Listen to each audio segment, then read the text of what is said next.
Hi, everyone. Welcome to our webinar, New Year, New FBA Goals, in partnership with Frisbi. We're very, very excited to have everyone here. Yeah, let's just go ahead and dive in. Today's agenda, we're going to do a brief intro into our speakers and into the console, because we do have some new people here that have never been in one of our webinars before. So we're going to guide you through what you're seeing on your screen. And then we're going to dive into how you can set up your business for success in 2024. And then Frisbi is going to take over and talk to us about how you can expand your business this year to new markets. And then we're going to have a brief Q&A session at the very end, a brief 5 to 10 minute Q&A session. So you guys can send in your questions at any time during the webinar. And our speakers will get to those at the end of the webinar as well. So what you're seeing on your console or on your screen is our console. You're obviously seeing the media player where you're seeing me and the speakers, and then you have our slides banner. But then after that is where all the good stuff is. So you have the question box right below that. That is where you can send in your questions to our panelists. Then you have the chat right next to it, and that's where you can chat with us and with fellow audience members. We have a brief 3-question survey there. So if you could answer that, it will really, really help us improve on our webinars for you guys in the future. And then on your right-hand side of your screen, you'll see the box where you can book a meeting with one of our experts. You can do that at any time during the webinar. You can schedule a meeting with a Mayan expert there. And then you can also claim your free Audit with us, which we'll talk about more in depth at the very end of the webinar. So stay tuned for that. But that's a great free tool that you can use to really set up your business for success in this new year. And then right below that, you'll be able to see contact info for our speakers. So if you want to get in touch with Chris or Ryan, you can do that through those buttons right there. We know we planned this webinar to really help you guys get set up for success in the new year, but we also have an ebook for you, which has different content and different tips and different strategies. So if you want to get your copy, you can just scan that QR code there on your screen right now. Or at the very end of the webinar, you'll get a little pop-up box there where you can click on there and automatically download your copy as well. It's a great extra tool that, in pairing with this webinar and what you learn here, will really help you set up your business for success in this new year. And so now we want to get to know you guys. Please drop into the chat your name, where you're from, how long you've been selling on Amazon, what you sell. So that can also help our speakers guide the content and the answers that they prepare for you. So we really want to get to know you as well. And in case you're new here and you're not familiar with Mayan, Mayan is the only inventory and PPC optimization platform that is built by MIT data scientists, and our customer success managers are proven Amazon experts. We have great experts in our team. We have ex-Amazon sellers. So we do have a combination of technology and expertise that is driving unrivaled FBA growth and revenue for our customers. And now to our speakers. So we're very excited to have Chris and Ryan here with us. Chris is the CEO and co-founder of Mayan, and after graduating from MIT, he has worked in various startups in the ad tech and ed tech space, leading data analyst teams and working alongside sales teams to make positive impacts on SMBs and enterprise businesses. And Ryan here is the head of marketing and growth at Frisbi. He has spent years working with online sellers and service providers, sharing best practices in cross-border e-commerce, international growth and expansion, and how to work with industry influencers and brand ambassadors. So we're very excited to have both Chris and Ryan here. And without further ado, I'll just hand it over to Chris and we can get it started. Awesome. Well, thanks everybody for joining, and I'm personally excited to hear Ryan speak about the expansion into Canada. But first, when we're looking at the new year, projecting out, you have to look at where you've come from to look at where you're going. So when you're planning out the year, review which of your products did best. At the end of the day, we're data nerds here at Mayan. And so we'll speak a lot about data over the next couple slides of how to be aware of the data and actually dig in. Sometimes you'll find some trends that are kind of like a mirage in the desert. So just be aware of the actual data points that you're seeking within your product performance. Also being transparent and just honest with the previous analyses from the year of whenever you source products. If you projected that they would take 14 days to get into FBA sellable, but it actually took 23 on average, take those variables into account whenever you're forecasting ahead. How customers responded to seasonality, updates to your Amazon store. That's something to just be aware of whenever you're looking at, again, one quick example of seasonal changes. One of our customers had general V performance. He went from 60,000 monthly sales, 40, and then 60. And we actually started with them right when they were at that 40. So he went back up to 60,000, and it's like, hey, how did we got back to performance from before? But when you dig into the data, you actually saw that there was a lightning deal. So you might project out that, oh, there's a seasonal trend here, but actually it's the lightning deal that you had for a 2-day period in that month that actually kind of inflated sales. So just being aware of, again, the actual in the weeds data metrics on your performance is something to be aware of. And then lastly, when you're refreshing inventory, I'll give another anecdote of how to be aware of that as you look forward.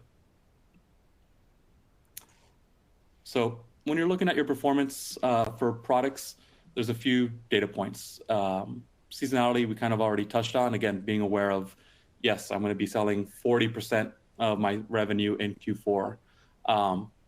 That might be historically what's true, but another example from one of our customers of where to dig into the data.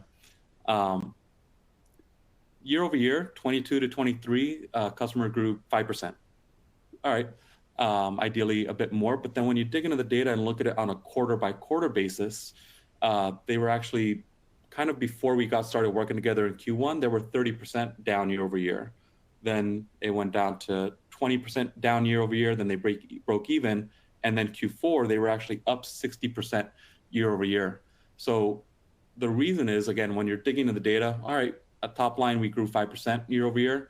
But then when you actually see the trajectory and you dig into the data, then you recall, oh yeah, we were out of stock during Q1. We had even during Q3 when we were flat year over year, there was Prime Day in July, but we actually ran out of stock. So we should have sold more, right? And then you even within Q4, oh wow, now we've been able to beat 2022's metrics. We're up 60% year over year. How does that trajectory look as I'm looking at for 2024? So as a business owner, again, look at the data, be ruthless, be honest with yourself. Hey, we actually have enough inventory to be able to keep up with that 60% year over year growth. So just using easy math, last year we made $1 million. This year we might be on track to make 1.6 million. And what does that mean in terms of volume on a per product basis? That's where you're gonna have to look at and assess all those data points. Naturally, branding is another important topic.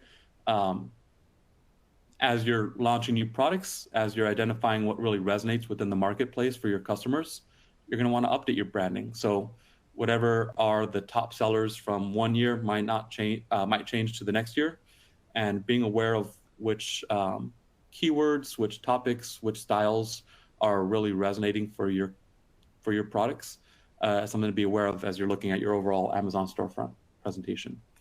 And the last thing on profitability, some of our customers are naturally, or all of them are looking at, going through their books, filing the taxes, et cetera. So when they're reviewing all of the data points of, hey, we use this much for advertising, this much for vendors, et cetera.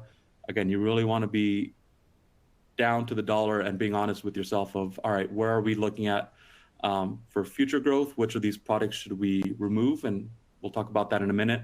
But yeah, overall, just really dialing it down to the penny of, hey, where can we have grown more? Where were there missed opportunities? If we were in stock during this prime period with this top moneymaker, with our number one selling ASIN, how much more could we have made? And then project that out into a more, again, honest prognosis of what you're going to sell in 2024.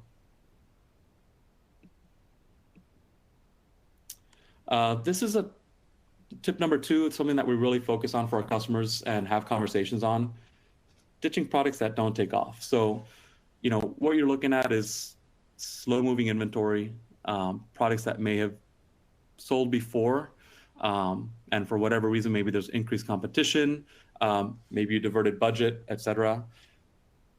You really want to be honest and just look at the data and see where can we be more essentially ruthless with optimizing your cash flow. There may have been products that are taking up too much inventory and too much space, and there's long-term storage fees, etc.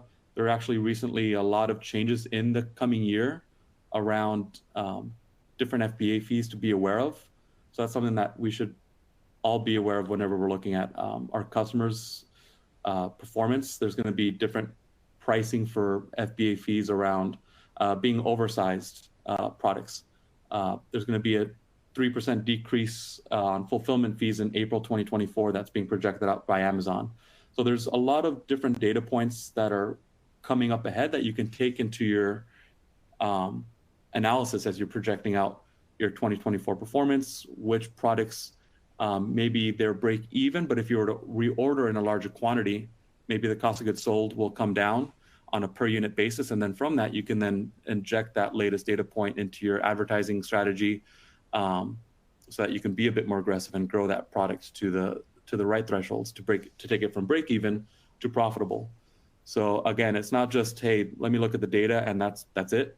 Sometimes you have to dig in a couple levels deeper of how else can I be able to improve my overall operations to take this money loser or break even product into a money maker.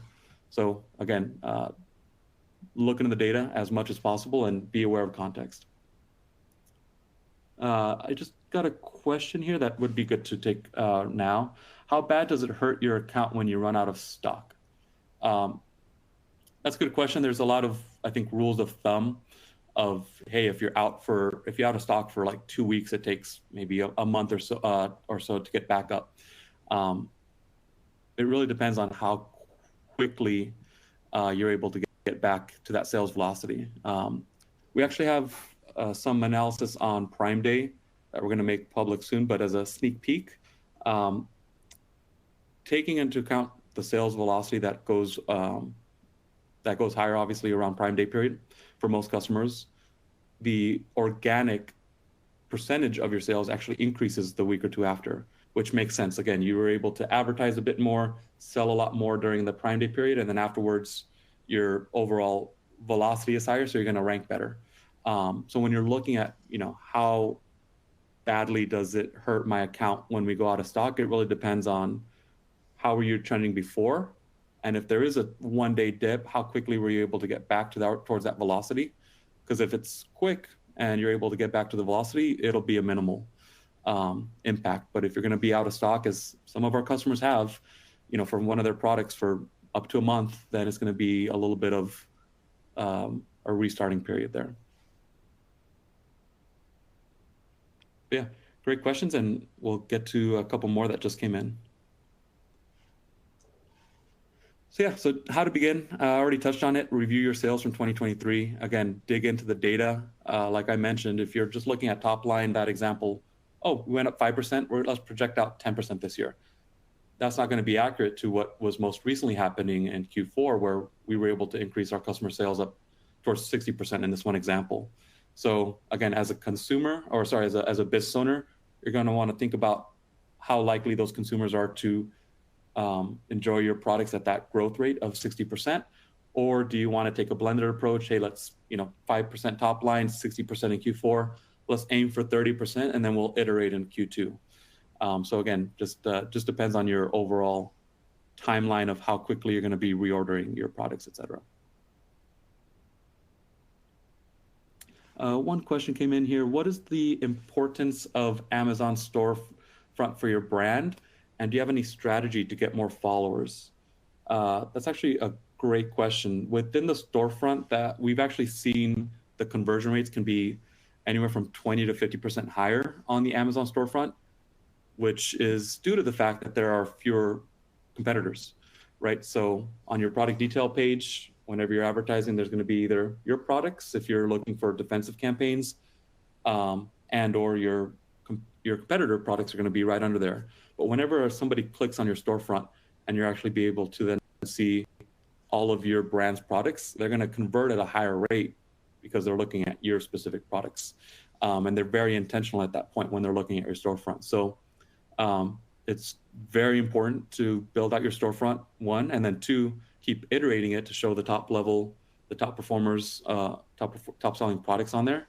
And then three, again, with the higher conversion rate, the more traffic you divert there through sponsored brand campaigns, et cetera, the higher sales you can get to. So it's a very important strategy. And yeah, how to get more followers. There are actual strategies there that you can employ to, delivering posts on Amazon and making sure that you have that attraction on the product detail page of your brand name. Once they click in, it actually goes to your storefront. And the better representative that is, the higher likelihood that you're going to get more followers to your product page.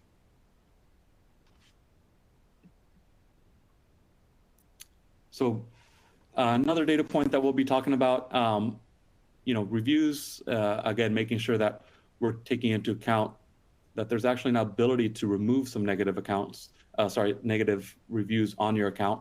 So depending on, this product shipped late, et cetera. Well, if you're FBA, you can file a claim to remove that negative review because it's not actually on the product itself. It's just based on the sourcing or the time that it took to get to the customer. And again, if it's fulfilled by Amazon, then that's not a ding on your product, on your account. So you can have ways to make sure that you're able to improve those reviews, as well as making sure that, again, at the end of the day, that's going to lead to higher conversion rates, better margins for your products, et cetera.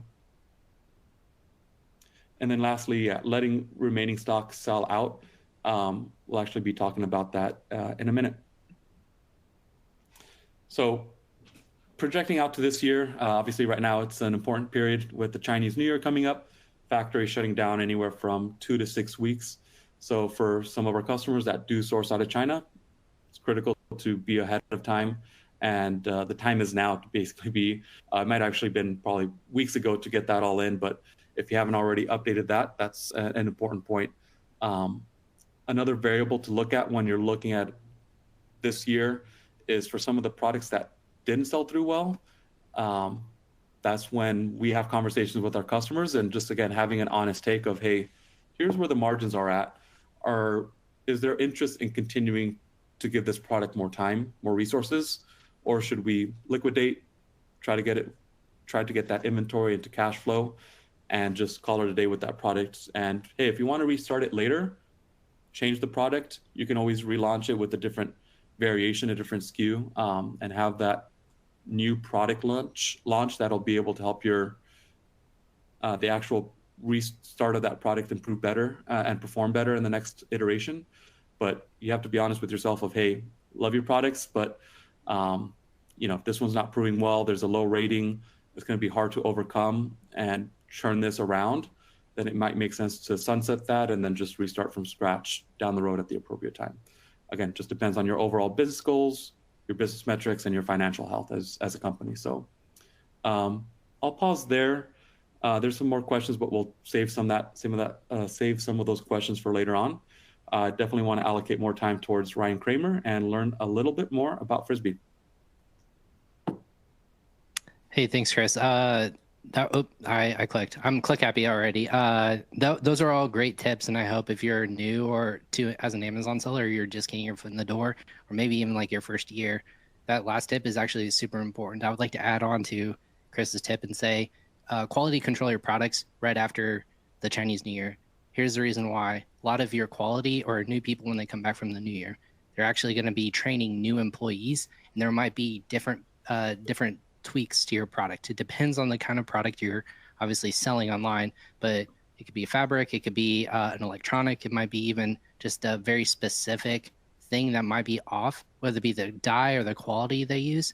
Make sure that you have your products checked before this next wave of shipment comes after the Chinese New Year. People get reviews that lag. It could be a couple months before you get your new batch of inventory in. So just make sure that your inventory is going to be checked at the port or checked before it gets into a fulfillment center. because then you're playing catch up on all these different components, on bad reviews, your quality control, just bad sell-through. That kind of trickles into it. So it's kind of that planning iteration on making sure that your products is seamless across the board, because people and humans make errors. If your product's not consistently made, people are going to recognize that and put it in the review on Amazon. So like part 2 of that tip. So thank you again, Mayan and the team here, for kind of allowing Frisbi to give a platform to global expansion ecosystem, in where sellers are, that we're seeing, expand beyond just the Amazon.com ecosystem.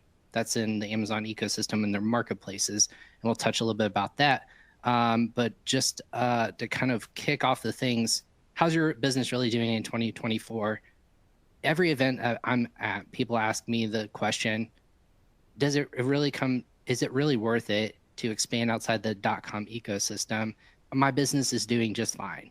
I'm fine, right? Like, we're great. Like, we're just getting by. We're doing that. That's not why I'm here today. My job here today is to help you elevate your business and grow into a global brand, and have you not just be fine, but you're going to be a business that's globally recognized. You're moving forward. So I'm here to get out the notion we're doing fine. We don't need to change anything. We just want to keep doing our business as it is. But as a seller, there's a lot of things that you can face. Like, there's questions, which marketplace to go to, which channel I should go to. Should I build my own D2C website? Should I go into Walmart? Should I go into retail? All those questions are really confusing and scary for a business owner. So I'm here to kind of simplify the picture, make it easier for you to understand, and make that really strategic next step kind of moving forward. So once again, reintroducing myself. Who are you talking to? Let me reintroduce myself quickly. Here's my nice little rap sheet, if you will. I've been in the business of Amazon and e-commerce for 8+ years, working for fintech companies, software companies like Viral Launch. Back in 2019, I've worked with and have successfully ran 2 direct-to-consumer brands in the home and gift garden category. I've done and talked to over 300+ e-commerce experts, spoken with, hosted on a podcast, as well as been a guest like this one today. So I've been able to see the landscape for many years now and see where the iterations of the e-commerce seller have gone. I'm currently a host of a podcast, but to tout a little bit about that. And then, of course, last but not least, I'm a husband, I'm a father, and I have 2 dogs that are quiet right now. And I apologize if they loud above me, but we're all working from home and remote. So we're going to get through this together. So going back to why I'm here and why I'm passionate, why Frisbi is passionate and we do what we do. There's something called the global opportunity of Amazon. Amazon Global Selling, you might have been in touch with them, you might be working with them. They are reaching out to sellers to, Amazon's ultimate goal is to get your product in as many different places as possible. If you haven't heard already, Amazon has more than just .com. They are in countries all over Europe. They're in Asia Pacific region. There's emerging markets in the Middle East, Turkey, Singapore, Brazil. And they recently, in the last couple of months, announced that the first marketplace is going to be in Africa and South Africa. So coming in 2024, you're going to start to see 21 different marketplaces that your product could potentially be sold in. That's amazing. It used to not be that way even 6 years ago, even 10 years ago. The most recent one that we'll talk about today, the first marketplace really, the first 5, I would say, is Canada. So we'll talk about that evolution of where Amazon's going and what they're forecasting to be. So as you can see, Amazon wants to be where most consumers are. Just a quick map. They're in 20 of the top 25 marketplaces worldwide. And we like to tout that if you have a product on Amazon, more than likely you're going to get your product in one of these top marketplaces through their ecosystem of selling. So global unified accounts, it could be a North American account. Somehow, some way, Amazon wants your product to be available in as many places as once. Because as you succeed, Amazon succeed. Let's be very clear. So the global opportunity of Amazon, let's tap into the Mayan way, the follow the data. Let's be statistic nerds for a second. According to UPS Pulse on online shopper study, 66% of shoppers have bought from another country. That's me buying in the United States, buying from Canada. That can be me sourcing from China, my favorite candies over in Belgium. That could be just buying from a different country and getting those goods shipped to me where I'm living currently. During Prime Day of 2023, this Prime 1 Prime Day 1.0, not 2.0 in the fall, 1.0 in 2023 on day one, the EU5, those are the EU5 marketplaces of UK, France, Germany, Italy, and Spain, saw a larger sales increase of 34% year-over-year growth than the US did of only just 8%. So if I'm following my numbers and I'm looking at opportunities for margin and growth, I'm looking at Europe as well as other marketplaces. Amazon's, and last and not least on this slide, Amazon international growth continues to be a major investment and growth and focus overall. So the statistic and the graph that you see there is from Marketplace Pulse. Amazon international sales are steadily and strategically going higher and higher because more product and more marketplaces are available for consumers worldwide. It's not just .com anymore. Amazon is a global brand, and so should you.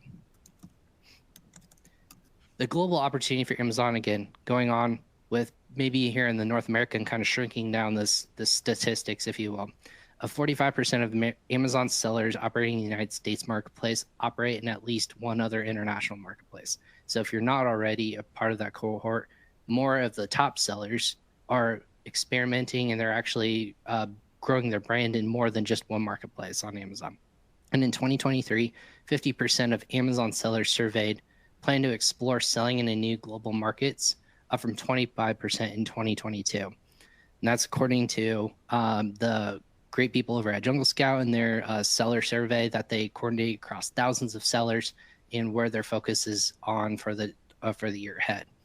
Amazon also has unified, it has changed its own internal systems to North American marketplaces so that sellers can sell across the United States, Canada, and Mexico all with one account instead of opening up 3 separate accounts. They've simplified the process, so it's easier for you to start selling to different countries in North America, as well as the same process in Europe with their unified account.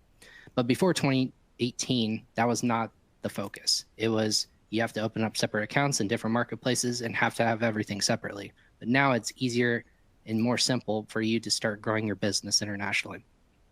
50% of the top 500 North American sellers now sell across multiple marketplaces, which is up from 32% in 2020, and 20% gain more than 10% of their feedback from outside the main country, which is mostly the United States. So if you're looking at the statistics on the right-hand side of the top 500 North American sellers, half of them are only focused on .com. And I'm curious why. If you're a part of that cohort, I'm telling you why. Why is that the case? You can be half that are successful, or you can be half that are leaving opportunity on the table. Less than 10% of cross-border are selling, making sales cross-border, and then 10 to 50% are making cross-border sales. So of the top 500 sellers, you can see anywhere from 10 to 50% are selling internationally, and their sales and revenue are coming from those international markets. So again, a lot of this context is there's opportunity out there. It's a lot of the pie that's still available. Your competition might be in a different market that could be adding up to success in the margin category that we'll talk about here in a little bit. So let's talk Amazon Canada, one of my favorite topics and probably the most universally talked about and inquired about here at Frisbi. Let's talk about Canada as a quick overview. It's the second most popular marketplace behind the United States. And that's basically from the seller's perspective. From people who inquire about, besides .com, I want my brand to be in Canada. The largest portion of Amazon Canada sellers are actually from the United States at 41%, with Canada and Canadians representing only 29% of Amazon sellers, which is kind of funny to me. But so we need more, if you're a Canadian, we need more of you to be selling in your home country right now. But those numbers are starting to creep up and separate as well. But the last point I want to make here is Canada has the second largest percentage of experienced sellers selling for 5 years or longer compared to other markets. So it means it's a market that is growing, but it's also with experienced sellers. So it's not the new people trying to figure it out. It's a lot more experienced sellers have started to enter the Amazon market, solidifying the fact from the slide before. More statistics to throw at you, and we'll kind of say why does this all matter here in a second. But about 90% of the Canadian population, this is all statistics directly from Amazon Accelerate, by the way. They gave a presentation back in September that is directly from Amazon. So the head of Amazon Global Sales in Canada gave these statistics. It's on YouTube, so you can actually look it up too. but about 90% of the Canadian population lives within 150 miles of the US border. And what typically sells well in the United States sells well in Canada. That's tip number one. 161 million monthly visitors are going to Amazon Canada. It's the #1 marketplace in Canada. Right behind it is Amazon.com, as well as CanadianTire.com, as their top 3 marketplaces. 85% of Canadians use Amazon.ca monthly, so it's a high penetration. And then top categories in Canada include lifestyle brands, HRV, which is toys, tools, sports, and outdoors, health and personal care, and then PC or electronics. So you can start to see where people in .com measure it against .ca, and you can start to see a lot of the similarities that we see here at Frisbi, that what's successful in the United States is very successful in Canada. Similar cultures, a lot of the same entertainment, a lot of the same experiences can happen in Canada. And again, English is the first language as well, and then French is secondary in different parts and regions. So it makes sense. So let's talk about how do we penetrate this market and what's right for your brand. If you're new to Amazon, or if you're selling on for a couple of years and you're exploring this marketplace, you might have heard this term thrown around. It's called NARF, or North American Remote Fulfillment. It's a program within Amazon Seller Central. It's fulfilled from the United States, your inventory from a fulfillment center, and it's sold to Canadian customers. They can go on there and it'll be fulfilled, but it's bought from Amazon.ca. So basically from there, you're buying inventory that's located in the United States, but your customer is in Canada. They go on the website. It's a unified account, so you're able to sell inventory there. You can find your listing on .ca if you have this turned on, and you have the ability to have your inventory pulled from there as well. North American Remote Fulfillment, that we're focused on Canada, but also is the same for Mexico as well as Brazil, that you can fulfill to those customers and have that listing be replicated in those markets. You just don't have to have inventory in that local market. So the pros and cons we'll go over into a second, but I want to talk about which one's going to be right for you. This is great introductory to kind of see the measuring stick on how well your product will do. In Canada, I'll show you a statistic here, how you can measure that. So the benefits of NARF, your products are eligible for Prime. So when I go on my listing, what I'm going to see on Amazon.ca is that it is Prime eligible. It will be fulfilled to my doorstep. For a Canadian, though, it is going to be 5 to 7 business days instead of our typical 2 or 1 day or same day shipping, or 2-hour shipping, depending on where you're located. No need to file taxes in Mexico or Canada or Brazil, which is a plus for everyone who hates to have to deal with taxes or have to worry about that continuity. But you can let Amazon handle the import duties and then automatically set international listings through Amazon's International Buildings Lister tool. So all those things make it very easy for you to go in. You can, of course, tweak it, but if you want to just set it and forget it, you can certainly do that. It just pulls from your inventory from a fulfillment center in Amazon. So Ryan, what's the catch? You're probably asking. What is it that I'm missing? Why are we talking about the benefits? Well, the challenges with anything, there's a lot of different things. There's product eligibility. Certain products can't be sold in Canada or Mexico because of the government requirements.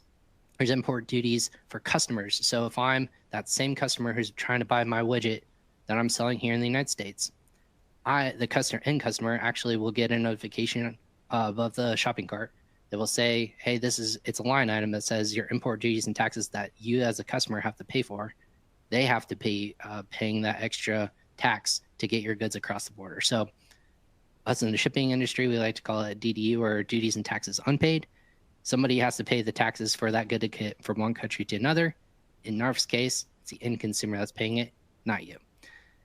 Inventory management challenges, again, it's Prime eligible. However, it's a 6 to 12 day window that people could get it. So it actually may not be as desired as we like to have our products instantaneously nowadays. In a 6 to 12 day window, you might lose out on a sale with a competitor that has their products in that country already.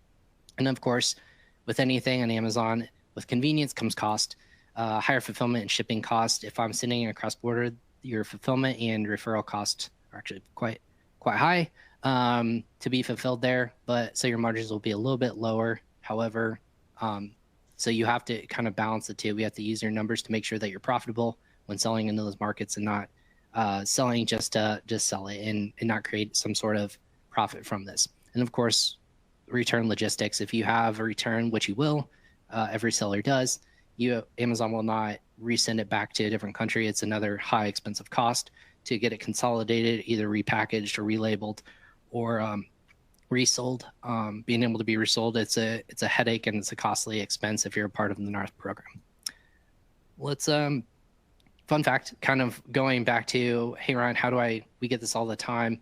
Sellers ask us, hey, what's the expectation for me as a seller to go from NARF or, kind of see this experiment program into Amazon FBA?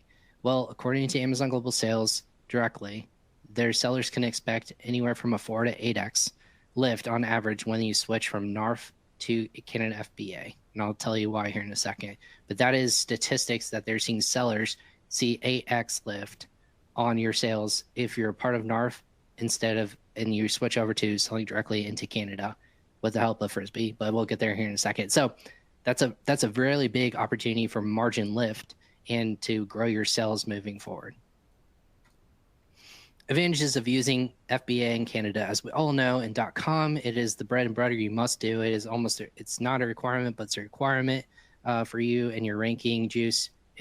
Customers have come to expect it for all the reasons I've listed here. It's efficient order fulfillment. You have access to Amazon Prime customers, reliable customer service. You can get access to Prime Day deals and be available if you submit deals to Prime Days, not just in .com, but newsflash, Prime Day happens across all of Amazon's marketplaces all over the world.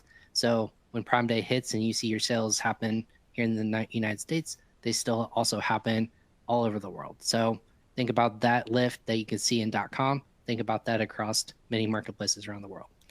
You get reliable customer service. Obviously, you don't have to handle it in-house. Lower fulfillment and shipping rates than versus NARF. In organic rank of products is naturally higher, and here's why. Amazon's algorithm, you probably have watched YouTube videos or listened to podcasts or webinars of ranking juice. Ranking juice, Amazon's polling organically. Your rank is on a couple different factors. Obviously, your availability of your inventory, which Chris talked about a little bit earlier. You're talking about your price and your competition, your reviews, but also where your inventory is located is a hidden secret where people don't understand why some of their competition is outranking them in other marketplaces. Amazon actually takes regional availability of your product and will start feeding that to a consumer who's searching that in that country, regionally in the United States, but also globally. It pulls from if my inventory is located in the United States versus if it's a fulfillment center and I can get it delivered in the typical Prime Day window, Amazon will naturally feed that algorithm. When it feeds the algorithm, your product who's located in fulfillment centers is going to rank higher organically than if that one is located with NARF or a competitor that's located in the United States. It is a fact, and it is something that Amazon takes into consideration because they want access to that. They want that sale instantaneously. They don't want to have it considered. They want it to be as quickly as possible to get it to the consumer to make that purchase as quickly as possible. So that is why they feed more of the organic and where your product is listed, where it is in a fulfillment center actually has value in your ranking. So fun fact.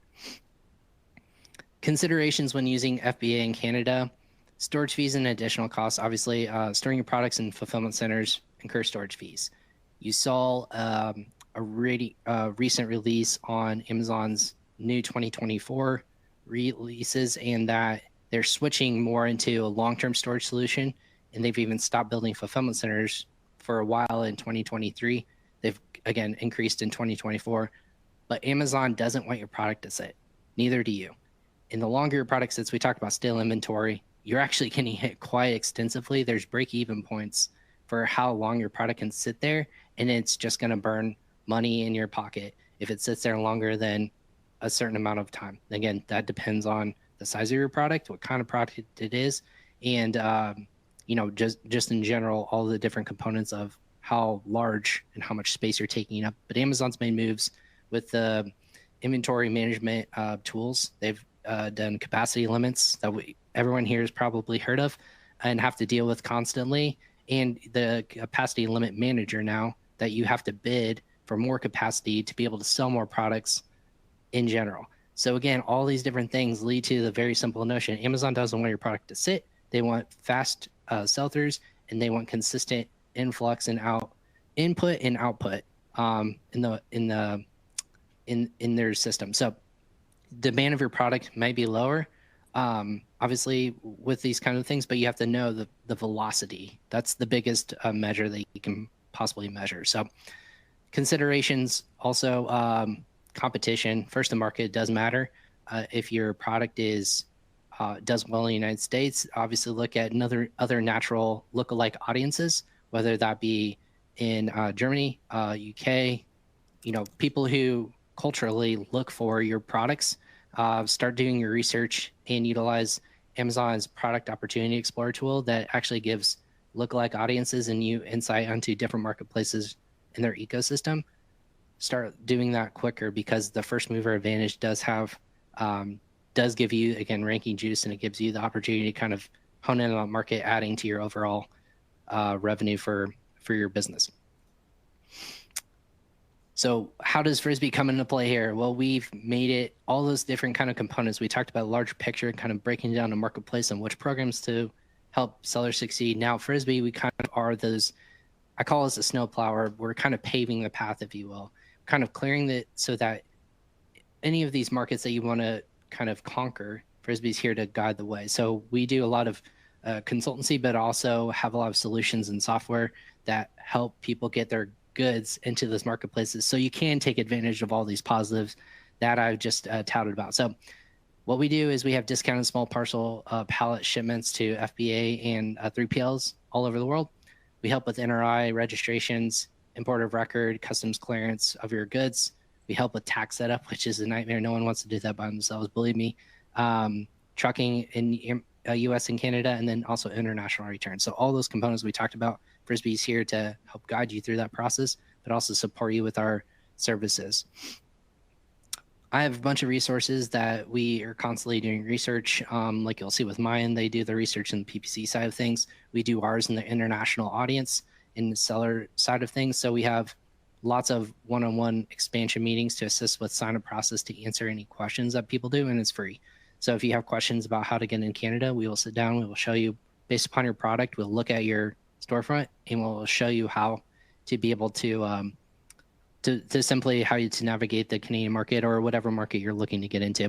We have comprehensive guides, like in the UK. I just did a webinar last week about a new government requirement called CARM for Amazon sellers. That's on, we do all these educational components so that people just understand how your business can be affected, not just by government, but also by different changes in Amazon's ecosystem. All these things are confusing. You don't have time to listen to it all. I do. That's my job.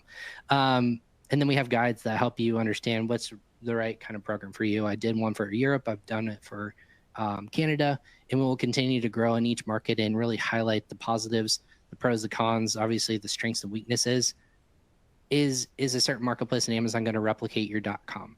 Probably not. But as you become smarter and utilize the data at your disposal with Amazon or third-party tools, you'll be able to start making smarter choices to build your business and grow it incrementally, because over time you can start to see 10% growth or up to 50% growth in Canada. You can see a 10% lift in Spain or Italy. Again, making smart business choices backed by math and backed by data, you can start to see your business grow and flourish within the Amazon ecosystem. So Frisbi is offering these couple of things. I'll quickly burn through it so we can get to the rest of the Q&A. I think a lot of them are coming in. You can actually, unlike our competitors or any other services out there, we are number one on Amazon's SPN. So if you go to international shipping, there's a reason why we've been around for 10 plus years. We've been and helped Amazon sellers grow, and Amazon refers people directly to us because we help people navigate these waters. So I want to help the Mayan audience to be able to start their journey on Amazon in Canada specifically. So if you want to work with us, you can start shipping your goods and are available in Canada. We'll help get you set up on Amazon.com for free. Signing up, we don't have subscriptions or anything like that at Frisbi. It's just, we want you to be able to be successful and utilize our tools to get your goods into Canada as quickly as possible. You can do that with our temporary NRI solution. It's free. You can start sending goods to Canada for free in 24 hours, or with our NRI solution, excuse me. We'll offer a free permanent NRI number to anyone who signs up using and mentions Mayan webinar. So I'll tell you how to do that. And then for new customers, we'll give you 10% off of our already 60 to 80% off retail rates of shipments to Canada. That's with UPS, DHL, FedEx. So again, a little bit of savings if you sign up, become a Frisbi customer today and just kind of want to explore Canada. So that is my gift to everyone here besides the knowledge. If you want to check us out, go to frisbi.com or you can connect with me on LinkedIn. Awesome. Thank you so much, guys. That was really, really insightful. I had a ton of learnings and I do this every day. So I'm sure our audience took away even more. We can get to some questions now. Our audience has a ton of questions for you guys. So a question here is, if we have a product with negative reviews due to the material and we change this material, is it better to update listing to improved material to keep ranking, or start an entire new listing so we don't carry over the negative reviews? Yeah, I think overall, I'll take this. And if Ryan, if you want to jump in with any perspectives as well. Obviously, there's always context. It's not black and white, but if it has a 4.0 or lower rating, the sweet spot is 4.2 to 4.5. So if it's 4.0 or less, and especially if there's dozens or even 100 reviews, it would be worth probably looking at restarting a new listing. That'll be fresh, be able to have a higher chance of getting towards that sweet spot. Because if you're already at 4.0, especially if you're less than that, with the 100 ratings, you're going to need a lot more of 4 or 5 stars or 5 stars to actually get above that. So just something to be aware of. Yeah, if it's 4.2 and it's already 100 plus reviews, then probably keep it, but definitely call out that, hey, we have a new product, new material, it's a revamped product, etc. So yeah, I would say that threshold makes a lot of sense. Anything less, I know there are tools out there too to get negative reviews removed based upon Amazon's TOS. Off the top of my head, I don't have their names, but they float around recently. They use AI to help scrub, make sure that if it's not compliant.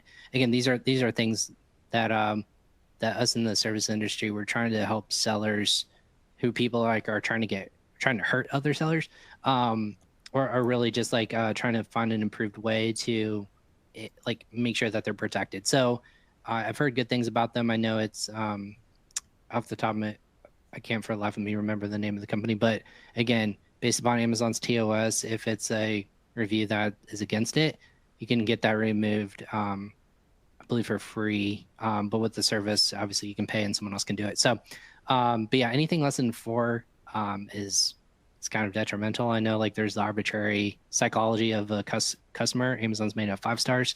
If you see any less, even on Yelp or any sort of like review platform, a lot of people, you see a dip in conversion, anything less than 4. So yeah, the listing itself, it's a global listing too. So when you're selling globally too, this also applies.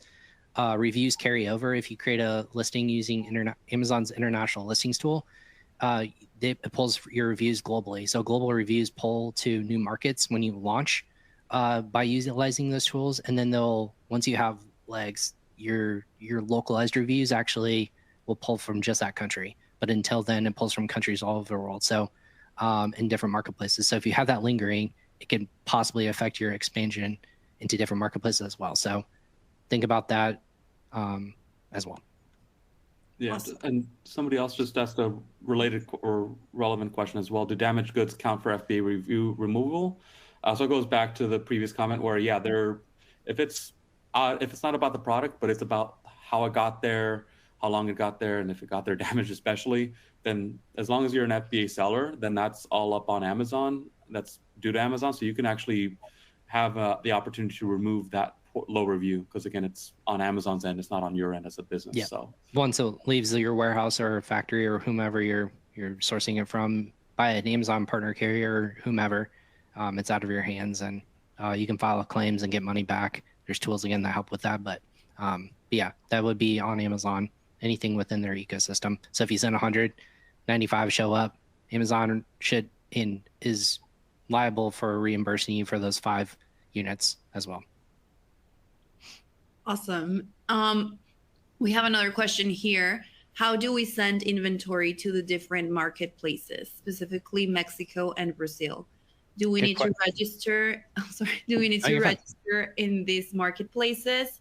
And how do we pay sales tax in these countries? Good question. For right now, because of government regulations, I'm not sure which person said this, but for the brand who asked this, I would actually stick with the NARF program to sell in Mexico and Brazil. And here's why. There's something called an importer of record, and there's services where you as an entity, services like Frisbi, we act as importer of records for different countries around the world. But there's certain laws that allow you to do that, act on behalf of a consumer digitally, right? So like virtually, we're all in different places right now. But in different countries, you have to have a physical entity or an established business that has like an office or somebody who's a resident of that country act on your behalf as the importer of record. So there are services that you could essentially partner with, but you would have to have that physical entity represented there. They're not compliant, or they're not friendly compliance-wise in those countries virtually. That's why I suggest NARF for those programs and fulfill through those ecosystems. I know that solutions like Frisbi and other ones out there are figuring out a way to navigate those waters, both tax-wise and compliance-wise. So that's why I would say stick with Amazon's ecosystem that already has it figured out, and kind of you can adjust pricing based upon those additional fees, if you will. So that's what I would suggest for that. But sending into other marketplaces outside those two, it's a lot easier program. We're happy to talk about that. You can either do it through containers like FTL or LTL, like ocean freight containers or trucking containers. We have to have a scheduled check-in, just like anywhere in the United States. Or you can actually send in small parcel with carriers, partner carriers. Like this is what Frisbi's ecosystem does. You get it in there, and once they arrive, a partner carrier gets it checked into the fulfillment center within hours, and your inventory becomes live. You don't have to have a scheduled check-in time, which is really useful to have, especially around Q4 when all those slots are taken up. And we've seen trucks that just leave containers there, and the seller can't do anything about it, and the driver just leaves, and their containers just sitting outside an FBA center. That's not legally acceptable, but there have been trucking companies that have done that before. So you just have to work with a partner carrier of Amazon and a fulfillment center, and not just have a scheduled check-in time and it just sits there. You want to have like a small parcel solution that can check in and have your inventory available as quickly as possible as well. So those are tips. I won't go into too much of the detail, but that's how you can get those goods in there quickly. And we have someone here asking, should we try and launch a certain number of new products every month or every couple months? Good question, April. I'm assuming so. In .com is different. This would kind of go across all different markets. When you go to a different marketplace or a different country, my broad solution would say do your data and research, like use your Amazon Opportunity Explorer and make sure that those products kind of line up for the audience that's there. But if you're going to launch a product, I do a wide and thin approach, right? So try your best sellers, like your top 5 or top 10 best sellers, figure out, put 10 units in, 25 units in there, see what's selling quickly, and kind of get your own velocity based upon how well it's doing. And then have a solution like small parcel, feed it over time. And then you can start to understand what that velocity looks like over a course of a month, or plan out for 30 days, 60 days of inventory. Amazon recommends at least 30 days of inventory that before they start to kick these new fees in. So 30 days of inventory, what does that look like?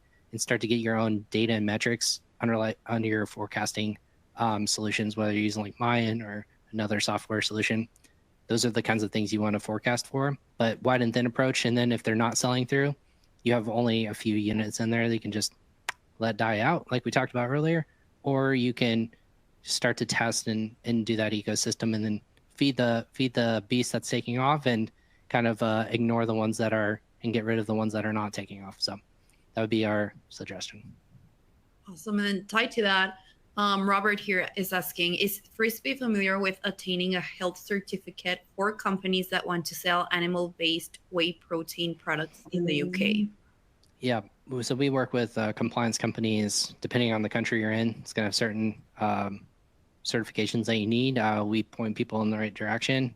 We have trusted partners that help us with that. So we can help you understand what that looks like in those certifications, what you need one specifically, or how to get that verified with it. So we certainly could point you in the right direction.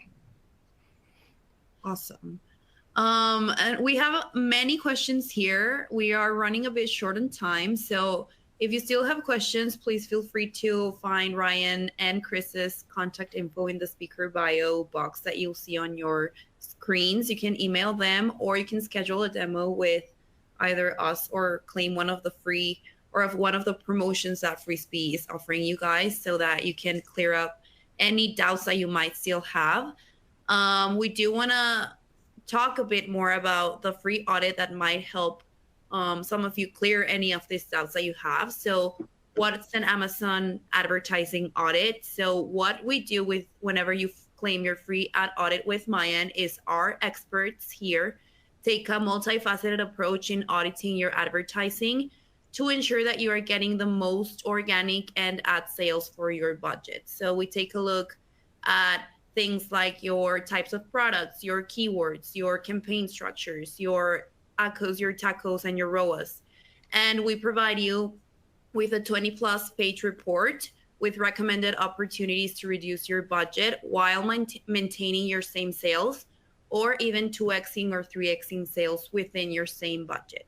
So this is what our advertising audit does. We've had many success stories of our clients that have claimed their audits with us, and we know that your privacy is of utmost importance for you, so none of your data will be stored with us. Every single piece of data will remain confidential. So claim your free ad audit today, and we can reveal, or our experts will reveal, how we can boost your ROAS with your current budget or even less. And we also have here our upcoming webinar, Countdown to Prime Day. We'll be talking about how you can set up your business for success during the upcoming Prime Day, which we know is of great relevance for you guys. This will be taking place February 22nd at 10 a.m. We'll be sure to send out email invitations, so make sure to sign up for that. And we want to thank you for your time. We want to thank Chris and Ryan for their time as well.